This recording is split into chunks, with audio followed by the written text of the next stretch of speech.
৮ December ২০২৪ ইতিহাসে এমন একদিন হিসাবে লেখা হবে যেদিন পৃথিবীতে একটা স্বৈর শাসকের চরমভাবে পতন হয়েছে।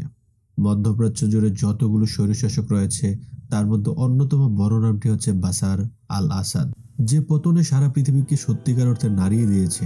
যেখানে এটা দেখা গিয়েছে যে কতটা ভয়ঙ্কর শাসক ছিলেন বাশার আল আসাদ, এবং তাকে কেন্দ্র করে সারা মধ্যপ্রাচ্য জুড়ে কি ধরনের ভয়ঙ্কর খেলায় মেতেছিল পৃথিবীর পরাশক্তি থেকে রিজিওনাল যে পরাশক্তিগুলো আছে সেগুলো। ইসরায়েল, তুর্কি, ইরান থেকে শুরু করে রাশিয়া, চায়না কিংবা ইউএসও এমন কোনো প্লেয়ার নেই যারা মধ্যপ্রাচ্য এই মুহূর্তে সিরিয়াকে কেন্দ্র করে উপস্থিত ছিল না। এমন কোনো গণহত্যা নেই যা সেখানে করা হয়নি, এবং এমন কোনো ন্যাক্কারজনক ইতিহাস নেই যা সেখানে জন্ম দেওয়া হয়নি। ভিডিওটি শেষ পর্যন্ত দেখলে আপনার ধারণা বদলে যাবে এবং আপনার চুপ কপালে উঠে যাবে মধ্যপ্রাচ্যের সিরিয়াকে নিয়ে আসলে কি গেম চলছিল এবং কেনই বা এই গেম কখনোই শেষ হওয়ার মতো নয়, এবং আগামী দিনগুলোতে সিরিয়ার মানুষের চেয়ে বেশি সুবিধা সেখানে আদায় করে নেবে মূলত তার প্রতিবেশী দেশগুলো। কিন্তু কিভাবে এমন হলো, চলুন শুরু করা যাক। ভিডিওটি দেখতে থাকুন। তার আগে বলি, যদি আমাদের চ্যানেলটা সাবস্ক্রাইব করে না থাকুন এখনই সাবস্ক্রাইব করে দিন। সিরিয়া জুড়ে বাশার আল আসাদের পতনের ডিটেলস জানার আগে আপনাকে কিছুটা ব্যাকগ্রাউন্ড ইতিহাস জেনে আসতে হবে। কেন এত বড় কনফ্লিক্টের জন্ম হয়েছিল, তার পেছনের কারণগুলো কি। আমরা ফিরে যেতে চাই অনেক আগে, সেই 90-র দশকের, যখন সিরিয়া কেন্দ্র করে একটা আরব সিরিয়া গ্যাস লাইন পাইপ তৈরি হয়েছিল, যে পাইপলাইন বাশার আল আসাদের বাবা হাফিজ আল আসাদ শুরু করেছিলেন। বাশার আল আসাদ এসে এটা শেষ করতে পেরেছিলেন, কিন্তু সেই পাইপলাইনে আজকের দিন পর্যন্ত প্রায় 29 বার হামলা হয়েছে এবং প্রত্যেকটা হামলা সফল হয়েছে। প্রত্যেকবার সেটাকে রিপেয়ার করা হয়েছে এবং আজকের দিন পর্যন্ত এটাকে সচল রাখার জন্য সবচেয়ে লড়াই করে যেতে হয়েছে সিরিয়াকে। যে পাইপলাইনের মূল টার্গেট ছিল সিরিয়া হয়ে টার্কি এবং সেখান থেকে ইউরোপ। তার উপরে যদি 2006 সালের দিকে এসে তাকান তাহলে খুঁজে পাবেন কাতার এবং টার্কি মিলে একটা গ্যাস পাইপলাইন তৈরি করার প্ল্যান করছিল, সেটাও সিরিয়ার উপর দিয়ে, যাকে বলা হয়েছিল কাতার টার্কিশ গ্যাস পাইপলাইন। যে পাইপলাইনের মূল টার্গেট ছিল কাতার থেকে সমগ্র গলফ সবগুলো তেল এবং গ্যাস সৌদি আরব, জর্ডান এবং সিরিয়া হয়ে চলে যাবে টার্কিতে, এবং সেখান থেকে মূল গন্তব্য থাকতো মূল ইউরোপ। যে পাইপলাইনে সরাসরি ইনভেস্ট করতে রাজি ছিল পুরো গলফ কোয়ালিশন। শ্রোতামণ্ডলী, আপনাকে গল্পটা খুবই মনোযোগ দিয়ে শুনতে হবে। যদি মনোযোগ দিয়ে না শোনেন, বিভিন্ন ইতিহাসের মাঝে আপনি গল্পের খেই হারিয়ে ফেলবেন। সো যদি মনোযোগ দিয়ে দেখেন তাহলে আসলে বুঝতে পারবেন যে সিরিয়ার ভিতরে আসলে হচ্ছেটা কি। ইউরোপীয় ইউনিয়ন এবং টার্কি কিন্তু গ্লোবাল পাওয়ার হাউসগুলোর চাপাচাপিতে সেই পাইপলাইন শেষ পর্যন্ত কাজ শুরু করা যায়নি, এবং আজকের দিন পর্যন্ত এটা এভাবেই পড়ে আছে প্রস্তাবিত অবস্থায়। 2009 সালের দিকে এসে যদি তাকান, সেখানে আরও একটা গ্যাস পাইপলাইনের প্ল্যান তৈরি করা হয়েছিল, এবং সেই পাইপলাইনটা ছিল ইরান থেকে শুরু করে ইরাকের ওপর দিয়ে সিরিয়া হয়ে মেডিটেরিয়ান সি পর্যন্ত চলে যাবে, এবং সেখানে সুবিধা পাবে মূলত সবচেয়ে বেশি অংশের লেবাননের বাইরে ইরানি সেই গ্যাস পাইপলাইনের সরাসরি প্রস্তাব ছিল মূলত মেডিটেরিয়ান সি হয়ে ইউরোপে, এবং যেখানে ইনভেস্টের জন্য ইউরোপ ইউনিয়ন কখনোই এগিয়ে আসেনি। মূলত এটা ইরানের প্ল্যান ছিল, যেটা বেচতে গেছে। প্রায় কাছাকাছি সময়ে ইরাক এবং ইরানের উদ্যোগে আরও একটা গ্যাস পাইপলাইনের প্রস্তাব করা হয়, যেটা ছিল মূলত ইরাক থেকে শুরু করে সিরিয়া হয়ে মেডিটেরিয়ানসের বড় দেশ দিয়ে সেটা চলে যাবে ইউরোপে, এবং সেই গ্যাস পাইপলাইনে ইউরোপ ইউনিয়ন থেকেও বড় ধরনের ইনভেস্টমেন্টের সম্ভাবনা ছিল। আনফরচুনেটলি সেটার কোনো কাজও আজকের দিন পর্যন্ত করা সম্ভব হয়নি। সব মিলিয়ে 4টা পাইপলাইনকে যদি আলাদা আলাদা করে তাকান, তাহলে 2টি পাইপলাইনের পেছনে ইনভেস্ট করার জন্য রাজি ছিল ইউরোপ ইউনিয়ন, টার্কি এবং গলফ কোয়ালিশন। যে দুটো গ্যাস পাইপলাইনের মূল ট্রানজিশনাল হাব হওয়ার কথা ছিল টার্কিতে, অপরদিকে ইরাক এবং ইরানের প্রস্তাবিত 2টি গ্যাস পাইপলাইনের ট্রানজিশনাল হাব হওয়ার কথা ছিল সিরিয়াতে।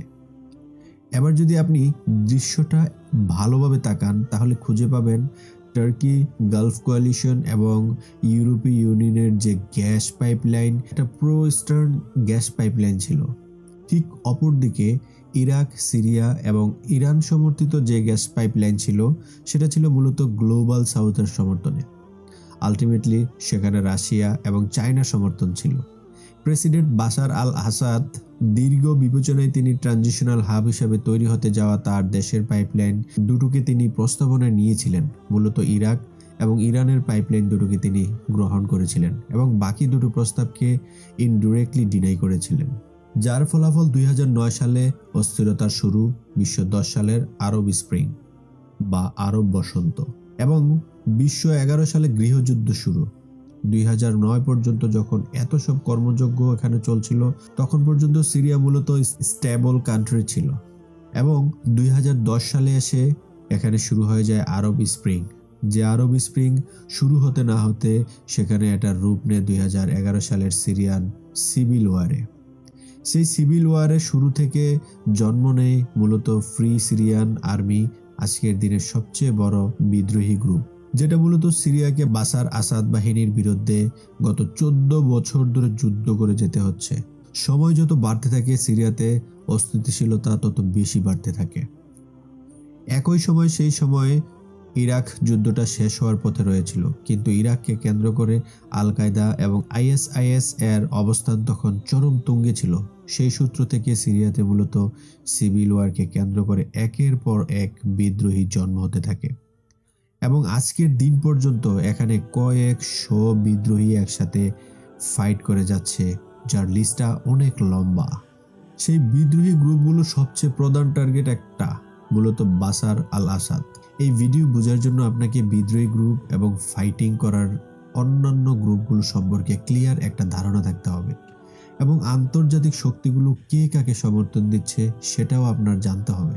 সিরিয়ান সিভিল ওয়ারের বর্তমান পার্টে অন্যতম বড় একটি নাম হচ্ছে এসটিএস বা হায়াত তাহরির আল শাম।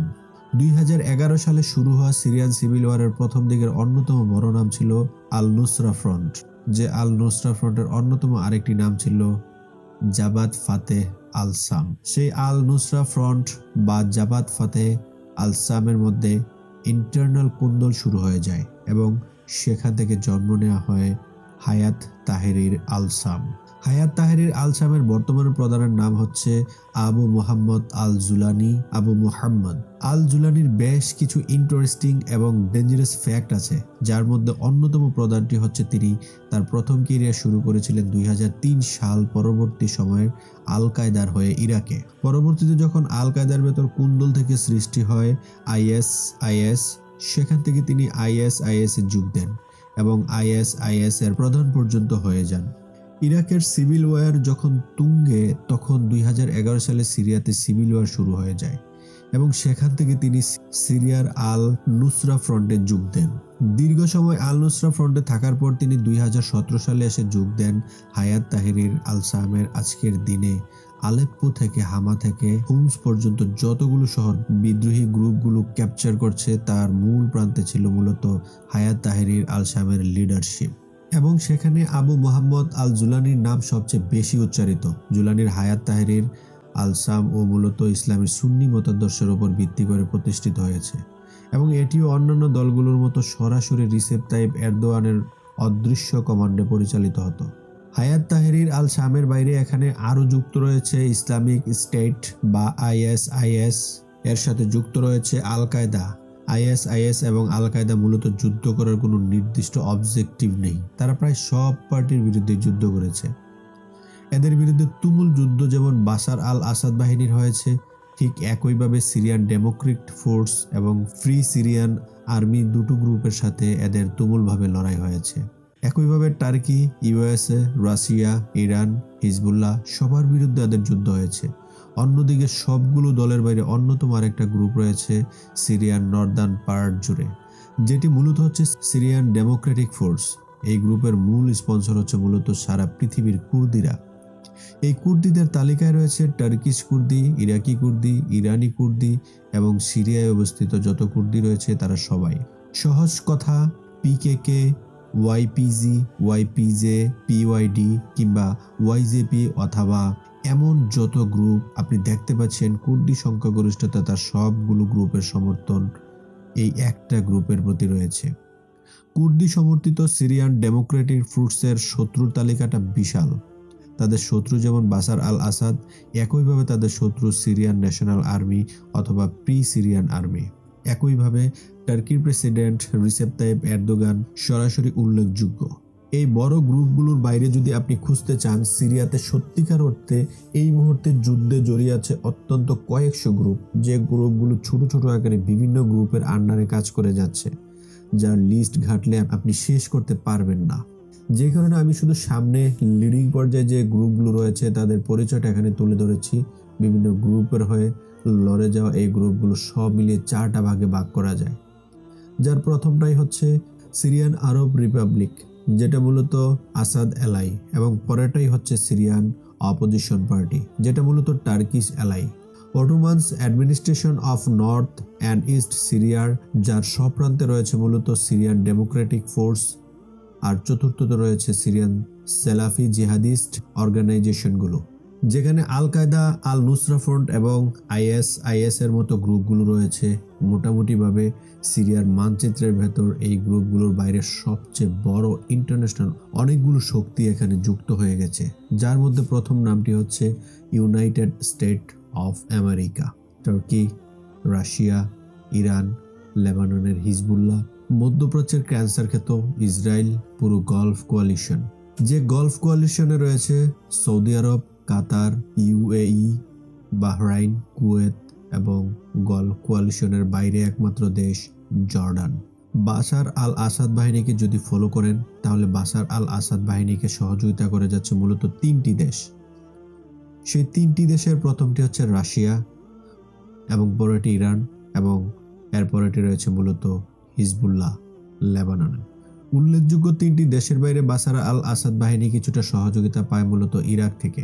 ফ্রি সিরিয়ান আর্মিকে শতভাগ সহযোগিতা করে যায় মূলত টার্কি, আমেরিকা, গলফ জোট এবং আল নুসরা ফ্রন্ট।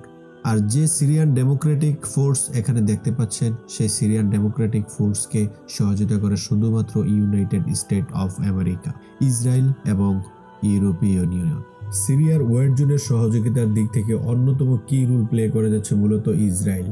সিরিয়ার বিদ্রোহী যতগুলো গ্রুপ রয়েছে, হায়াতে তাহরির আল সাম থেকে সিরিয়ান আর্মি কিংবা সিরিয়ান ডেমোক্রেটিক ফোর্স অথবা আইএস কিংবা আল কায়দা, এমন যত গ্রুপ রয়েছে তাদের মধ্যে সবাইকে মূল অস্ত্র এবং অর্থ দিয়ে সরাসরি সহযোগিতা করে যাচ্ছে ইসরায়েল।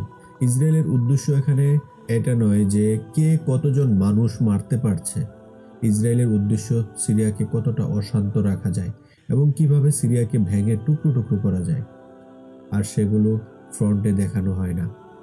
সেই সহযোগিতার তালিকায় is, Al Qaeda, al Nusra front কিংবা ছোট ছোট ইসলামিক আর্মস গ্রুপগুলোকে শতভাগ সহযোগিতা করে যায় ইসরায়েল, ইউএস, টার্কি এবং গলফ জোট। আরও কিছু কিছু ক্ষেত্রে এরা মূলত রাশিয়ার সহযোগিতাও পায়।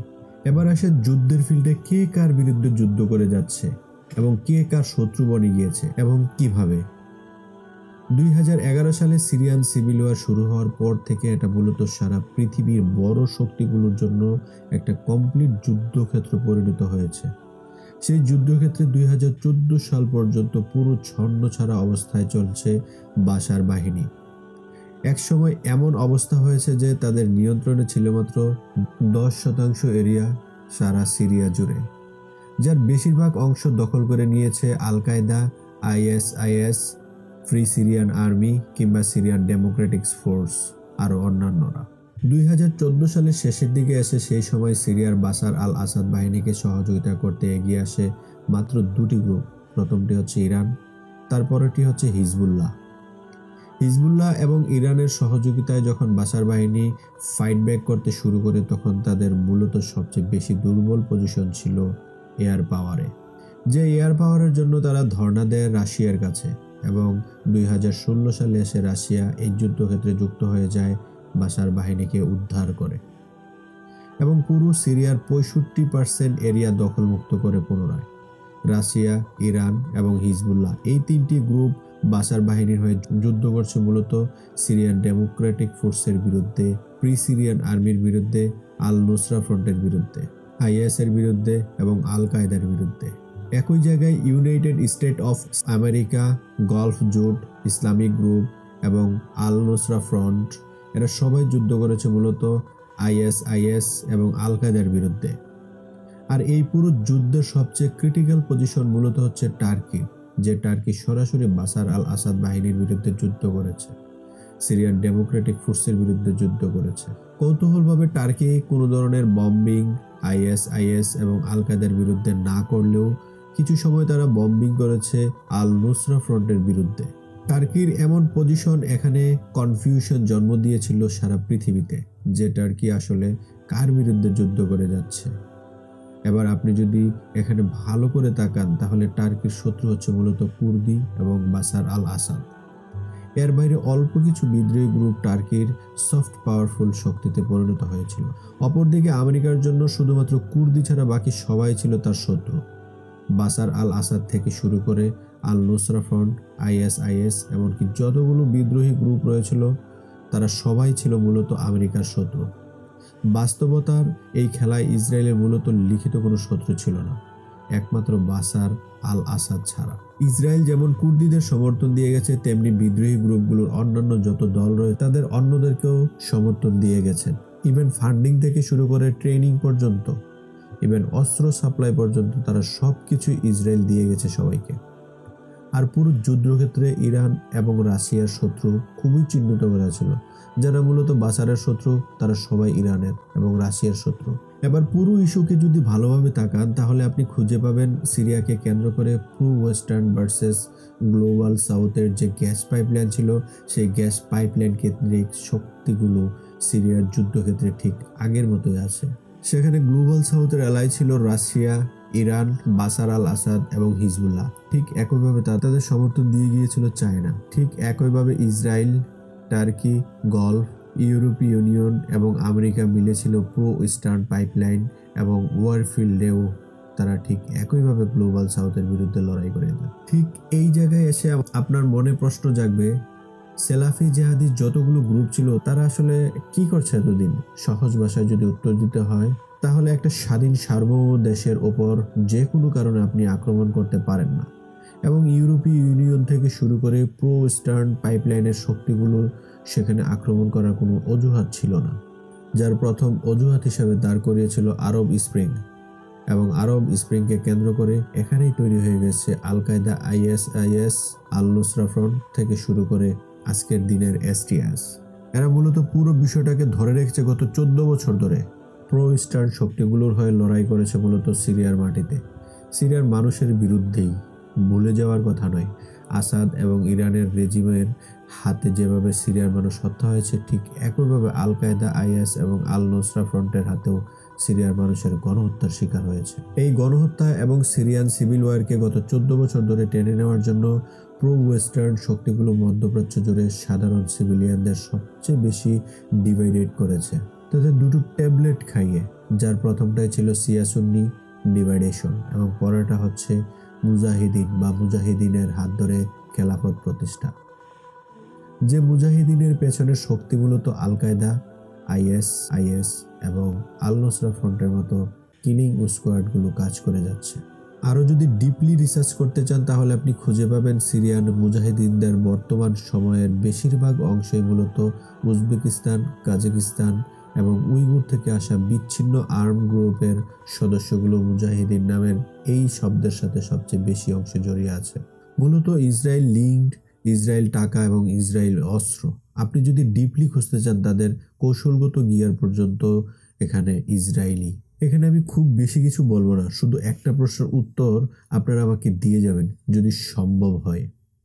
পৃথিবীতে কোনো মুজাহিদিনের কথায় ইসলামে বলা হয়েছে যারা ইহুদিদের সহযোগিতা নিয়ে ইসলামের প্রতিষ্ঠার জন্য লড়াই করে? এটার বাস্তবতা কতটুকু? আপনি এটার পক্ষে নাকি বিপক্ষে? বরং আমি যতদূর জানি ঠিক এভাবে বলা হয়েছে যে ইহুদিদের সহযোগিতা নিয়ে যারা ইসলামের জন্য লড়াই করতে আসে তারা মূলত ইসলাম বিদ্বেষী এবং তাদের মূল টার্গেট হচ্ছে ইহুদিবাদকে প্রতিষ্ঠাতা করা। এবার আপনি 2 2 4 মিলান।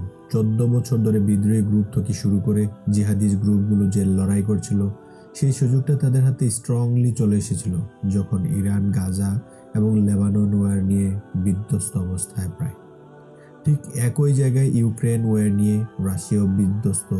সিরিয়ার বাশার আল আসাদকে ব্যাকআপ করতে পারে এমন কোনো শক্তি এখানে আর অবশিষ্ট নেই, এবং দীর্ঘ সময়ের ব্যবধানে ATS এর মতো গ্রুপও যথেষ্ট শক্তিশালী হয়েছে।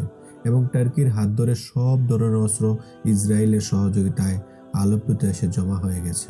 সিরিয়ার বর্ডার কেন্দ্রিক বাশার আল আসাদকে সহযোগিতা করতে পারা একমাত্র শক্তি হিজবুল্লাহর লিডারশিপ বলতে এখন আর তেমন কোনো কিছু নেই, এবং আমেরিকা স্বয়ং সিরিয়াতেই অবস্থান করে যাচ্ছে, যে একটা কারণে প্রো ইস্টার্ন শক্তিগুলোর কাছে এটাই সবচেয়ে বেটার অপশন ছিল যে হিজবুল্লাহর সাথে একটা সংঘাতে চলে যাওয়া এবং ইনস্ট্যান্ট সিরিয়াতে অ্যাটাক করে দেওয়া।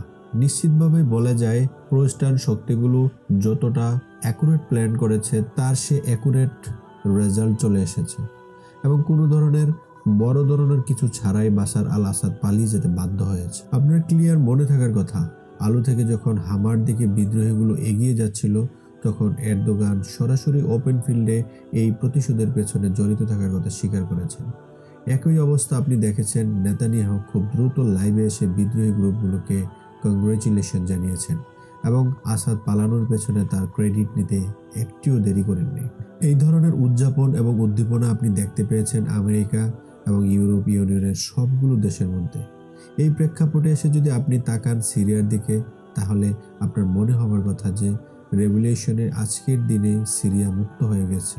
দেখা যাচ্ছে সেই রেভলিউশনকে কেন্দ্র করে সারা পৃথিবীর মুসলিম কান্ট্রিগুলো সবচেয়ে বেশি আনন্দিত উদযাপন করার কথা, কিংবা গভর্নমেন্ট অফিসিয়াল বডিগুলো তাদের অফিসিয়াল মাধ্যমে মূলত সিরিয়ান বিদ্রোহী গ্রুপগুলিকে অভিনন্দন জানানোর কথা, কিন্তু বাস্তবতায় ঘটে যাচ্ছে তার উল্টোটি। শুধুমাত্র ইসরায়েল এবং টার্কি ছাড়া পৃথিবীর খুব কম রাষ্ট্রকে আপনি দেখতে পেয়েছেন তাদের অভিনন্দন জানাতে। সিরিয়ার মাঠে আজকের দিন না, বরং গত 15 বছর যা ঘটে যাচ্ছে তার প্রত্যেকটা জিনিস সারা পৃথিবীর প্রত্যেকটা গভর্নমেন্ট খুব ভালোভাবে জানে, যে কারণে তারা আজকের দিনে কাউকে কোনো ধরনের অভিনন্দন জানানো তো বহু দূরের ব্যাপার, বরং নিজেরা সাবধান হচ্ছে যে নিজেদের পিঠটাকে কিভাবে সামাল দেওয়া যায়। যে বিপদের কথা আমি বলেছি সেই বিপদ শুরু হয়ে গেছে 8ই ডিসেম্বর বাশার আল আসাদের পতনের পরেই। 8, 9 এবং 10ই ডিসেম্বর এই 3 দিন টানা আপনি দেখেছেন সিরিয়ার মাটিতে ইসরায়েলের মুহুর্মুহু এয়ার স্ট্রাইক। ইসরায়েল টার্গেট করে সিরিয়াতে এখন পর্যন্ত সব মিলিয়ে 450টারও বেশি এয়ার স্ট্রাইক করেছে, এবং প্রত্যেকটা এয়ার স্ট্রাইকের মূল টার্গেট ছিল মূলত সিরিয়ান ডিফেন্স, সিরিয়ান নেভি এবং সিরিয়ান এয়ারফোর্স। যতটুকু তথ্য পাওয়া গেছে সিরিয়ান এয়ারফোর্স বলতে এখন আর কোনো কিছু নেই। সিরিয়ান নেভির 90% কমপ্লিট ধ্বংস হয়ে গেছে এবং সিরিয়ান মিলিটারির ইনফ্রাস্ট্রাকচারের প্রায় 70% কমপ্লিটলি ধ্বংস হয়ে গেছে।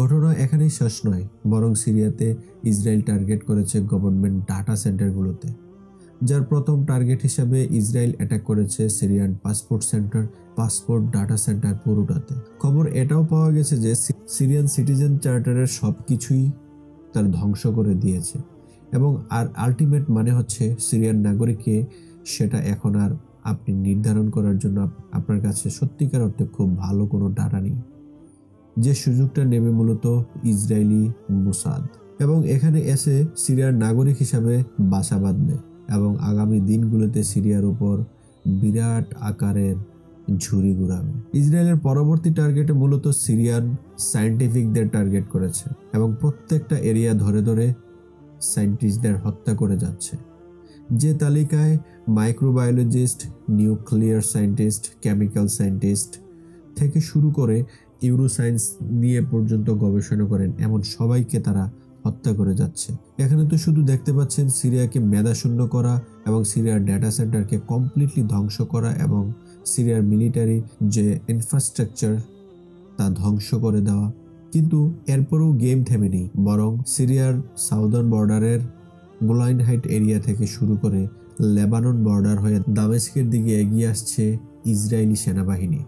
বর্তমান বাস্তবতায় সিরিয়াকে নিয়ে ইসরায়েল যেভাবে এগিয়ে যাচ্ছে এবং যেভাবে কাজ করে যাচ্ছে অথবা যেভাবে সিরিয়াকে ধ্বংস করে দিয়েছে, তাতে আগামী দিনে ইসরায়েলের মূল প্ল্যান হচ্ছে মূলত গ্রেটার ইসরায়েল প্রতিষ্ঠার পদক্ষেপে এগিয়ে যাওয়া। Believe it or not, Israel এটাই করে যাচ্ছে। আপনি চাইলে মিলিয়ে নিতে পারেন সবকিছু, যদিও এই গল্পটা ইনফরমেটিভ, এটা পুরোটা ইসলামিকও নয় এবং পুরোটা গল্পও নয়, দুটারই সাদৃশ্য রয়েছে, এবং এটা এখন একটা মেইন পয়েন্ট সিরিয়া মুসলিম উম্মার জন্য। আগামীর দিনগুলোতেও এটাই করে যাবে। এই প্রেক্ষাপটে বর্তমান সিরিয়াতে যে বিদ্রোহী গ্রুপগুলোকে দেখতে পাচ্ছেন, তারা একটাও ইসরায়েলের সামনে দাঁড়ানোর কোনো সাহস নেই এবং আগামীর দিনগুলোতেও দাঁড়াবে না, এটা নিশ্চিত। কারণ এরা সবাই টিকে আছে মূলত ইসরায়েলের সহযোগিতায়, ইসরায়েলের অস্ত্রে এবং ইসরায়েলের ট্রেনিংয়ে। এই যুদ্ধের লং রানের বিজয়ী হচ্ছে মূলত ইসরায়েল, এবং ইসরায়েল তার গ্রেটার ইসরায়েল প্রতিষ্ঠা করার পথে এগিয়ে যাচ্ছে। মুজাহিদিন নামে যাদেরকে আপনারা এখানে দেখতে পাচ্ছেন তারা মূলত ইসরায়েলি পুতুল। এর বাইরে যদি তাকান, আজকের দিনে এই যুদ্ধের সবচেয়ে শর্ট রানের বিজয়ী হচ্ছে মূলত সিরিয়া। সাধারণ জনগণ যারা কিছুটা সময়ের জন্য একটা বড় আনন্দ উদযাপন করার সুযোগ পাচ্ছে। এই আনন্দ বেশি দিন টিকে থাকবে না। সিরিয়ার সাথে সাথে শর্ট রানের আরেকটা বিজয়ী হচ্ছে মূলত টার্কি। সিরিয়া কেন্দ্রিক টার্কির 3টা সমস্যা ছিল, যার প্রথমটাই হচ্ছে রিফিউজি ক্রাইসিস, সেই সাথে কুর্দিদের দমন করার জন্য নর্দার্ন সিরিয়াতে অ্যাটাক, এবং নর্দার্ন সিরিয়ার ভূমি দখল করা টার্কির সবচেয়ে বড় ক্রাইসিস বলে গণ্য করা হয়। এবং জিও ইকোনমিক সেন্সে তুর্কির জন্য সিরিয়ার ওপর দিয়ে গ্যাস পাইপলাইনগুলোকে নিয়ে এসে টার্কিতে একটা ট্রানজিশনের হাব তৈরি করলে এখানে বিশাল অঙ্কের অর্থ ইনকাম করার সুযোগ রয়েছে। সম্ভবত সেই সুযোগটাও তুর্কি খুব দ্রুত আদায় করে নিতে পারবে, কিন্তু লং রানের টার্কির জন্য এখানে বড় ধরনের পরাজয় অপেক্ষা করে যাচ্ছে। আগামীর দিনগুলোতে কুর্দিরা এই অঞ্চলে আরও বেশি শক্তিশালী হবে, কারণ অস্থিতিশীলতা সিরিয়াতে যত হবে কুর্দিরা তত বেশি শক্তি সঞ্চয় করবে। আমেরিকা, ইউরোপীয় ইউনিয়ন ক্লিয়ারলি কুর্দিদের সমর্থন দিয়ে যাচ্ছে, এবং তারা আগামী দিনেও দিয়ে যাবে। এবং তারা যখন দেখছে যে এখান থেকে বাশারের মতো স্বৈরাচারকে সরানো গিয়েছে এবং সিরিয়াকে নিজেদের আয়ত্তে নিয়ে নেওয়া গিয়েছে, আগামীর দিনগুলোতে তারা সেম টেকনিক অবলম্বন করবে টার্কিতেও। এবং আমেরিকা এটা কেন করতে পারবে তার কিছুটা উদাহরণ আপনাকে দিচ্ছি। শুধু টার্কির মানচিত্রের দিকে তাকান আর টার্কির প্রতিবেশীর দিকে তাকান। টার্কির সাথে সমস্যা আর্মেনিয়ার, টার্কির সাথে সমস্যা জর্জিয়ার, টার্কির সাথে সমস্যা বুলগেরিয়ার, টার্কির সাথে সমস্যা গ্রিসের, টার্কির সাথে সমস্যা সিরিয়া, এবং টার্কির সাথে সমস্যা ইরাকি কুর্দি, এবং টার্কির সাথে সমস্যা ইরানি কুর্দি। ভারতের মতো করে যদি আপনি চারপাশের সব প্রতিবেশীর সাথে সমস্যাই হয়, তাহলে নিশ্চিতভাবে এটা বুঝে নিতে হবে যে সমস্যা প্রতিবেশী নয়, বরং সমস্যা আপনি নিজে। এবং টার্কি ওয়েস্ট এশিয়াতে একটা বিশাল সমস্যার জন্ম দিয়েছে। আগামী দিনগুলোতে টার্কি সাধারণ মানুষ সেটার প্রায়শ্চিত্ত করবে। আর সিরিয়ার মাটিতে লং রানের সবচেয়ে বড় লুজার হচ্ছে মূলত ইরান। ইরানের প্রতি যাদের খুব ভালোবাসা রয়েছে তাদের জন্য এটা সিরিয়াসলি একটা ব্যাড নিউজ যে ইরান এত বেশি লুজার হয়েছে। এখানে আগামী 40-50 বছরও ইরান কোনোদিন আর সিরিয়াতে মাথা তুলে দাঁড়াতে পারবে না। মধ্যপ্রাচ্য কেন্দ্রিক ইরানের স্ট্র্যাটেজিক ফেলিওর লক্ষিত হয়েছে যখন হামাস লিডার ইসমাইল হানিয়াকে ইরানের ভেতরে হত্যা করা হয়েছে। যেখানে ইরান তার স্টেট গ্যাসকে নিরাপত্তা দিতে শতভাগ ব্যর্থ হয়ে গেছে, ঠিক একইভাবে পাওয়ার হাউস হিসাবে হাসান নাসরুল্লাহর নিরাপত্তা দিতে না পারাটাও ইরানের জন্য বিশাল আকারের ব্যর্থতা। অপরদিকে যদি তাকান, সিরিয়ার কনসুলেটে হামলা করে ইসরায়েল ইরানিয়ান IRGC কমান্ডারদের কমপ্লিট হত্যা করেছে। সেই সম্পর্কে কিছু জানতে না পারা ইরানের সবচেয়ে বড় ব্যর্থতা, এবং 2 বছরের বেশি সময় ধরে টানা ব্যর্থতার পর ব্যর্থতা আজকের দিনে ইরান সিরিয়াকে হারিয়েছে। যে সিরিয়াকে ইরান হারিয়েছে সেই সিরিয়া ছিল মূলত ইরানের মধ্যপ্রাচ্য ভিত্তিক মাস্টার প্ল্যানের একটা লাইফলাইন। ইরান যেখানে তার লাইফলাইন হারিয়েছে সেখানেই ইসরায়েল তার লাইফলাইন প্রতিষ্ঠাতা করেছে। বিদ্রোহী গ্রুপগুলোর মাধ্যমে যারা আলটিমেট মনে হচ্ছে পুরো মধ্যপ্রাচ্যের জিওপলিটিক্যাল গেমের লং রানের লুজার হচ্ছে ইরান, এবং লং রানের উইনার হচ্ছে Israel. Moral of the story এখন পর্যন্ত এটাই যে 3টা পাইপলাইনের কথা আগে বলেছি, সেই 3টা পাইপলাইনের আলটিমেট গোল ছিল টার্কি, এবং প্রত্যেকটা পাইপলাইন টার্কি হয়ে মূলত চলে যেত ইউরোপে। ইউরোপের মাটিতে যখন টার্কি হয়ে কোনো পাইপলাইন গ্যাস এবং তেল সাপ্লাই আপনি দেবেন, সেখানে টার্কি বিশাল রেভিনিউ আর্ন করবে। কুর্দিদের বাইরে টার্কির এটা ছিল সবচেয়ে বড় স্ট্র্যাটেজিক প্ল্যান, এবং সেটা টার্কি অলরেডি ইমপ্লিমেন্ট করার পথে এগিয়ে গিয়েছে, এবং এখানে টার্কি সফলতা দেখাচ্ছে। একই জায়গায় আমেরিকা তার স্ট্র্যাটেজিক যত ধরনের বেনিফিট রয়েছে তার পুরোটা এখান থেকে আদায় করে নেওয়ার সবচেয়ে বড় রাস্তা খুঁজে পেয়ে গেছে, এবং নর্দার্ন সিরিয়ার ওয়েলফিল্ড একটাও আমেরিকা এখনো ছাড়েননি, এবং আগামী দিনগুলোতে ছাড়বে বলে কোনো সম্ভাবনা দেখা যাচ্ছে না। আলটিমেটলি আমেরিকাও এখানে থেকে যাচ্ছে। সিরিয়ার বিভিন্ন প্রান্ত থেকে রাশিয়া তার এয়ারফিল্ডগুলোকে উইথড্র করলেও লাতাকিয়া থেকে বেশ কিছু এরিয়াতে তার এখনো শূন্য রয়েছে এবং সেখানে শূন্য থাকার গ্যারান্টি তারা এখন পর্যন্ত বিদ্রোহী গোষ্ঠী থেকে পেয়ে গেছে। এটা নিশ্চিত হয়ে গেছে, যার মানে হচ্ছে রাশিয়ার বাশার আসাদকে এখন পর্যন্ত পুরোপুরি দিতে না পারলেও সিরিয়াতে তার ইন্টারেস্ট বজায় রাখার জন্য এখন এখানে সে থেকে যাচ্ছে। শুধুমাত্র এখানে সবচেয়ে বড় লুজার একটা দেশ, সেটা হচ্ছে ইরান কোনো ধরনের স্ট্র্যাটেজিক ইন্টারেস্ট ধরে রাখার জন্য কোনো অপশন এখানে তৈরি করে রাখতে পারেনি এবং ইরান এখান থেকে পালাতে বাধ্য হয়েছে এবং বাকি অংশে যে সবচেয়ে বেশি বেনিফিটেড হয়েছে সে হচ্ছে ইসরায়েল। সিরিয়ান সাউদার্ন বর্ডার থেকে যদি আজকের দিনে আপনি ফলো করেন, ইসরায়েল দামিস্কের দিকে এগিয়ে যাচ্ছে এবং পুরো এরিয়াটা জুড়ে তারা মূলত লেবাননের বর্ডার কেন্দ্রিক এরিয়াতে এগিয়ে যাচ্ছে, যারা আলটিমেট মানে হচ্ছে তারা এখন থেকে যতটা এরিয়া রয়েছে তারা পুরোটা জুড়ে লেবাননের সাথে নিজেদের সীমানায় বাড়ানোর চেষ্টা করে যাবে। লেবাননকে গাজার মতো করে পুরোপুরিভাবে সিরিয়া থেকে আলাদা করার চেষ্টা করবে ইসরায়েল। যদি ইসরায়েল প্ল্যানে ঠিকভাবে সাকসেস হতে পারে তবে সে দামেস্ক পর্যন্ত থেমে থাকবে না, সে লাতাকে পর্যন্ত চলে যাওয়ার চান্স রয়েছে এবং যেভাবে নন স্টপলি এগোচ্ছে সে সেটাই করবে। এবং আলটিমেটলি তার যে গ্রেটার ইসরায়েলের প্ল্যান রয়েছে সেই ইসরায়েলের প্ল্যানের প্রথম পার্টটা এবার ইমপ্লিমেন্ট করতে যাচ্ছে পুরো সিরিয়া জুড়ে। এবং টার্কি গণমাধ্যম অনফিল্ডে এখন ক্লিয়ার আলোচনা করে যাচ্ছে যে তাদের অটোমান সাম্রাজ্যের আগামী দিনের ম্যাপটা আসলে কি হবে সিরিয়া কেন্দ্রিক, সেটা আপনি অলরেডি বুঝতে পারছেন। টার্কির গণমাধ্যম অনফিল্ডে এখন ক্লিয়ার আলোচনা করে যাচ্ছে যে তাদের অটোমান সাম্রাজ্যের আগামী দিনের ম্যাপটা আসলে কি হবে সিরিয়া কেন্দ্রিক, সেটা আপনি অলরেডি বুঝতে পারছেন। সিরিয়াকে কেউ আর সিরিয়ার স্বাধীনতাকে মূলত স্বীকার করে না, সবাই মূলত সিরিয়াকে যত সম্ভব লুটে পুটে খাওয়ার চিন্তা করে যাচ্ছে। আগামী 100 বছর পরেও যদি কোনোদিন সিরিয়া কেন্দ্রিক ইতিহাস লেখা হয় তাহলে আপনি খুঁজে পাবেন সিরিয়া থেকে মূলত একটা দেশ সরাসরিভাবে তার শতভাগ ইন্টারেস্ট লুজ করে এখান থেকে পরাজিত হয়ে পালিয়েছে, সেটা হচ্ছে ইরান। সিরিয়াতে নিজের ইন্টারেস্ট ধরে রেখে সেখানে আধিপত্য বিস্তার করে যাচ্ছে দুটো দেশ, সেটা হচ্ছে টার্কি এবং ইসরায়েল। সিরিয়াতে আনঅফিসিয়াল নিজেদের ইন্টারেস্ট এখনও ধরে রাখার জন্য যত ধরনের কার্যক্রম পরিচালনা করা দরকার তাই পুরোটাই করে যাচ্ছে রাশিয়া এবং আমেরিকা। শেষ দিকে এসে এটা বলতে হয় যে সিরিয়া প্রেজেন্সকে কেন্দ্র করে যে ছবি এবং ভিডিও ফুটেজ আমরা দেখতে পেয়েছি সেটা সত্যিকার অর্থে এমন কোনো মানুষ নেই তাদের অন্তরে নাড়া দেয়নি।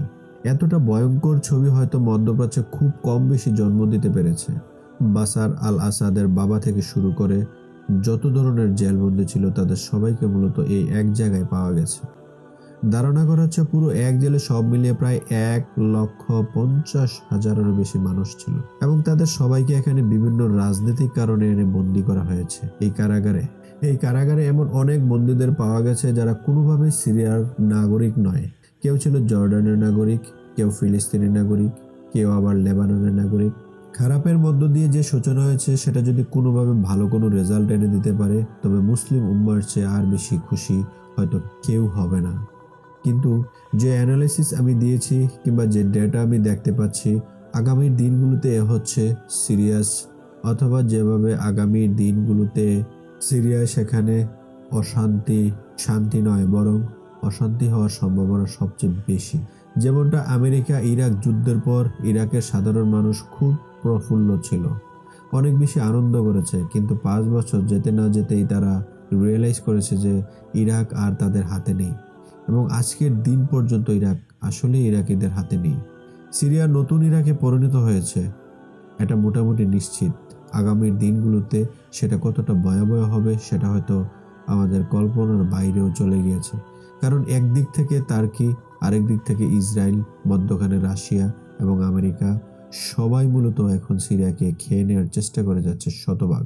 ভিডিওটি সম্পর্কে আপনার মূল্যবান মতামত কমেন্ট সেকশনে জানান এবং ভিডিওটি যদি আপনার ভালো লেগে থাকে তাহলে অবশ্যই শেয়ার করতে ভুলবেন না। আসসালামু আলাইকুম ওয়া রাহমাতুল্লাহি ওয়া বারাকাতুহু।